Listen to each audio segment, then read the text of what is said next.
Ketika itu, orang-orang berkata, Tuhan, mohon terus berikan kepada kami roti sejati ini.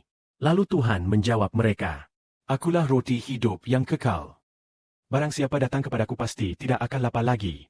Siapapun yang percaya kepadaku takkan pernah haus. namun aku telah mengatakan kepadamu, Kamu telah melihat aku, tetapi tidak percaya. Semua orang yang diberikan Bapa kepadaku pasti akan datang kepadaku. barang siapa datang kepadaku, aku sama sekali tidak akan menolaknya.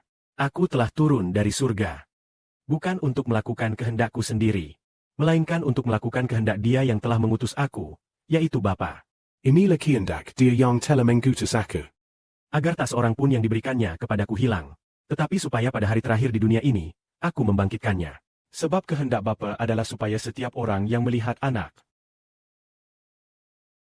dan percaya kepadanya memperoleh hidup yang kekal.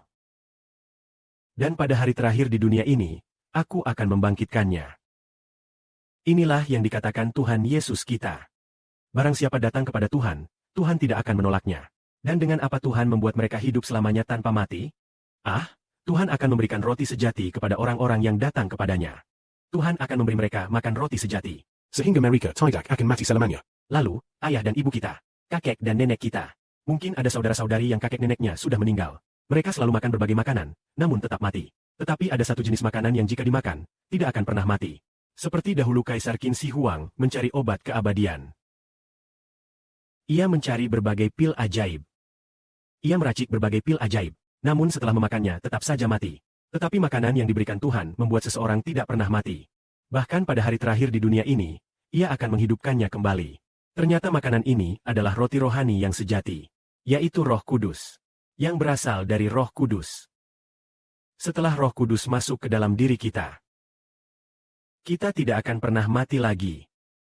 Karena orang-orang Yahudi mendengar Tuhan Yesus berkata, Aku datang dari surga.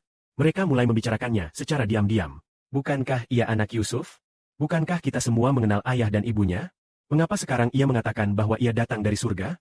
Banyak orang mulai membicarakan Tuhan.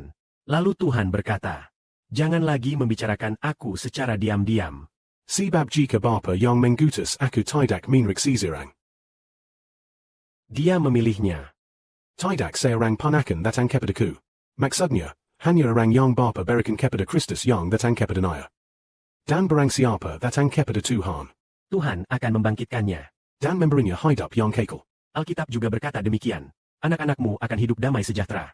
Yang ajaib adalah, Sejak kita menerima Tuhan, kita dipenuhi damai sejahtera yang luar biasa. damai sejahtera yang tak berkesudahan. Bahkan ketika saudara Sibo berdoa, Bapa Surgawi langsung menjawab. Sangat ajaib. Baru-baru ini, dalam beberapa hari terakhir, mungkin 3 atau 4 hari yang lalu, terjadi suatu peristiwa, Saudara Shibwa pun belajar berdoa dalam roh.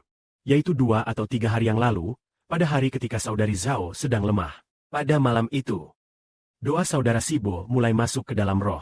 Lalu pada hari kedua dan ketiga, ada seseorang yang sedang duduk di tempat itu, di posisi meja tersebut. Kemarin, ketika saudara Sibo berdoa, orang itu langsung pergi. Lalu uang itu, 2 hari yang lalu, Saudara Shibwa duduk di sebuah kedai kopi untuk melakukan pekerjaan Bapa. untuk mengerjakan pekerjaan Bapa. Saat itu tidak ada tempat duduk tersedia. Saudara Sibo mulai berdoa. Belum selesai berdoa, orang itu langsung pergi. Sungguh ajaib. Begitu berdoa, orang itu langsung pergi. Mengapa pemandu itu langsung memutuskan dia pergi? Ada semacam aliran hangat yang masuk ke dalam tubuh. Misalnya, doa saudara Sibo terdengar singkat, tidak banyak kata. Sekarang, saat berdoa sendirian secara pribadi, sepertinya tidak berkata-kata sama sekali. Begitu berdoa, langsung saja berdoa. Seperti terpendam di dalam hati. Lalu suara ini seolah-olah masuk ke dalam roh. Maka muncullah aliran hangat. Ada aliran hangat yang masuk ke punggung tubuh. Dan hal ini memberikan penghiburan luar biasa kepada saudara Sibo. Orang-orang terus merasakan penghiburan yang sangat besar. Sehingga setiap permohonan dalam doa pun dikabulkan. Karena itulah, Siapa orang yang datang kepada Tuhan memperoleh damai sejahtera yang besar. damai sejahtera yang tak terbatas. Inilah yang kita semua alami ketika datang kepada Tuhan Kristus. Ketika doa kita masuk ke dalam roh. Bapa adalah Roh Kudus. Maka setiap doa yang masuk ke dalam roh, Masuk ke dalam hutan belantara. Bapa mendengar sekali pukul. Dan ia segera memberikan damai sejahtera kepada kita. Maka semua orang yang hendak menyerang kita, Bapa mengubah hati mereka, sehingga tidak lagi menyerang. Bagi kemuliaan bagi Bapa di surga dan Tuhan. Amin.